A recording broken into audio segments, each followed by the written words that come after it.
जहाँ पर समुद्री भाग है वो कहीं ना कहीं आपको नुकसान वहाँ पर कुछ ज़्यादा होता है। और अब धीरे धीरे चक्रवाती तूफान के दौर में हम लोग आगे बढ़ रहे हैं और आज कल आंधी आया है, हो सकता है इससे ज़्यादा आंधी भी आए, लेकिन धीरे धीरे मौसम में कुछ सुधार भी होगा। मौसम में सुधार भी होगा। सुधार करने का मतलब क्या, गर्मी में कुछ कमी आएगी, लेकिन हमको जो लगातार एक आपदा के रूप में सुनने को मिल रहा है चक्रवाती तूफान या आंधी, इसके तो कहीं ना कहीं बचना पड़ेगा ना। इसके उपाय के बारे में हमको जानना पड़ेगा ना।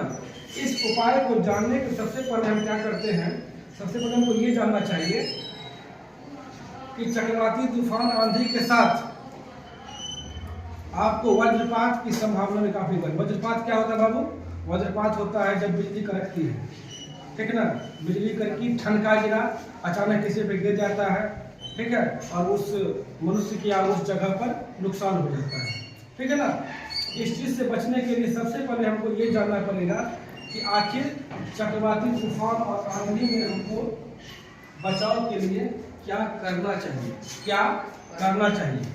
क्योंकि आपदा का मतलब ही होता है, यदि आप जा रहे हैं बाइक चला करके सहरसा, तो आपको एक प्रकार से खुद में सोचना पड़ेगा कि बिना हेलमेट का हम नहीं जाएंगे। क्योंकि कहीं ना कहीं ये आपका मस्तिष्क जो होता है ना, माथा जो होता है, बहुत सेंसिटिव चीज होता है। हाथ में घाव होगा, कुछ भी होगा, वो खत्म हो जाता है, ठीक है। लेकिन यदि मस्तिष्क में चोट लगा तो मस्तिष्क एक प्रकार पता है, तरबूजा प्रकार का है, जब चोट लगता है पटक जाता है, समझे। इस चीज से कहीं ना कहीं हमको बचने के लिए हम हेलमेट लगाते हैं, हम लोग जी लगाना भी चाहिए, ठीक है। आप लोग देखे भी होंगे सबों को। तो उससे कहीं ना कहीं हमको बचने का सबसे पहला काम करना क्या पड़ेगा, क्या करना पड़ेगा, हमको ये जानना पड़ेगा कि आखिर चक्रवाती तूफान, आंधी या ठनका गिरने से पहले हमको क्या करना चाहिए, इसकी जानकारी कम से कम होनी चाहिए। हमको तो पता है हवा में अचानक परिवर्तन हो जाता है, अचानक हवाई गति बढ़ जाती है, जो कि क्या होता है, आंधी तूफान का कारण बन जाता है। और उसमें जब तेज हवा आ जाती है और अचानक वर्षा भी आ जाए तो चक्रवाती तूफान बन जाता है। उसके दौरान यदि बिजली गिरना चालू हो जाए तो वो ठनका हो जाता है जी। इस चीज को देखने के लिए हमको ये जानना पड़ेगा सबसे पहला बात कि क्या करे। तो करने में सबसे पहला बात क्या आता है, जब तक तूफान या हवा शांत ना हो जाए, जब तक तूफान या हवा शांत ना हो जाए तो घर में ही रहना चाहिए, घर में ही रहना चाहिए। क्यों रहना चाहिए? क्योंकि बाहर हवा बह रहा है, हो सकता है तो नुकसान हो जाए, ठीक है ना।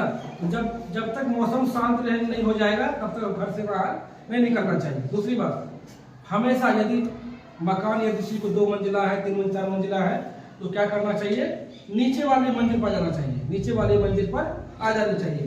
दूसरा क्या होना चाहिए, तीसरा, मौसम जब तक साफ ना हो इंतजार करिए, तब तक नहीं निकलना। मौसम साफ होगा तभी निकलना है।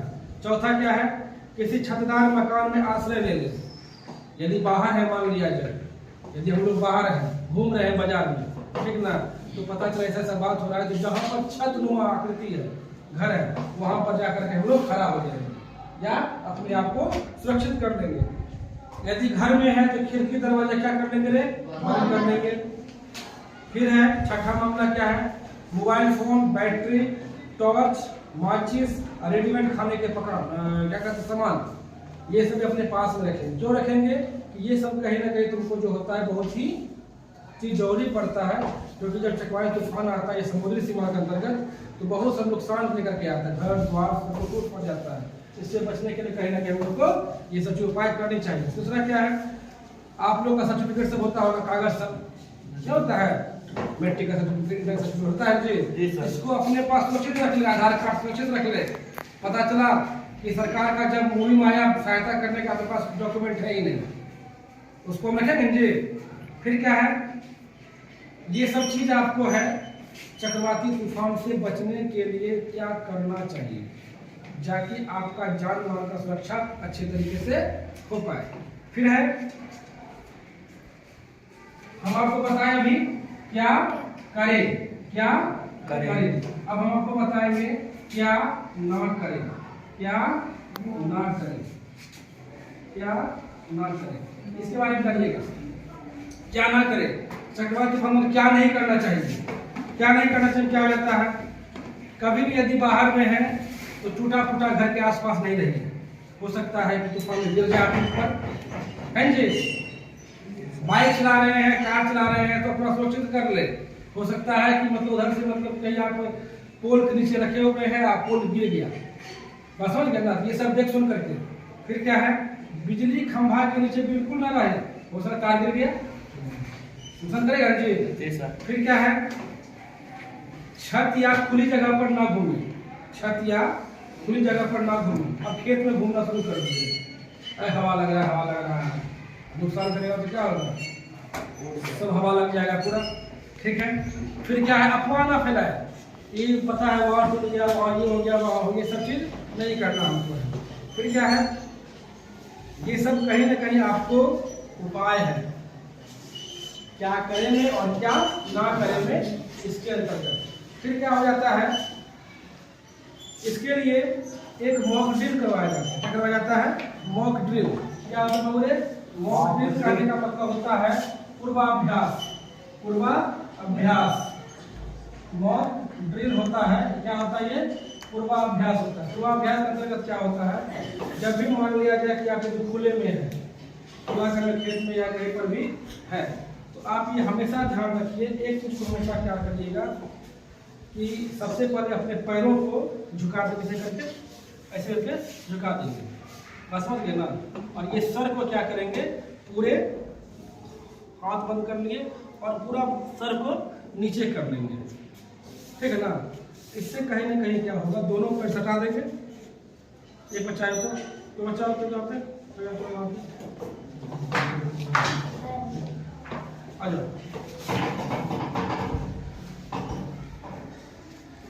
पैर सटाइए एक बार, पैर सटाइए, जैसे बैठे थे, जैसे बैठे थे नहीं बैठे थे, ऐसे बैठे थे, ऐसे बैठे थे, ऐसे बैठे थे और कान को हटा दिए, समझिए।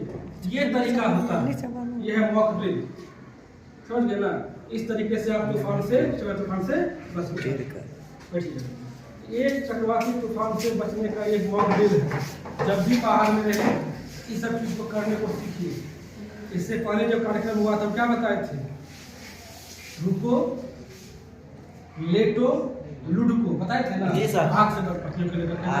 ये हुआ, कहने का मतलब दोनों पैर सटाना है, उकरू मुकरू बैठना है, उकरू मुकरू बोलते हैं ना, उकरू मुकरू बैठ करके कान को बंद कर देंगे, सर को नीचे कर देंगे। क्यों करेंगे ना, ये कहीं ना कहीं मेरा झप गया, जब गया जी सर। उसके बाद इस सर नीचे रहा, ये कहीं ना कहीं हमको बिजली से बचाने में मदद करता है, बिजली के लिए मदद करता है, ठीक है। और कोशिश करना चाहिए जब भी ऐसा तो कान बंद हमेशा रखें, सुरक्षित उपाय काफ़ी जरूरी पड़ता है।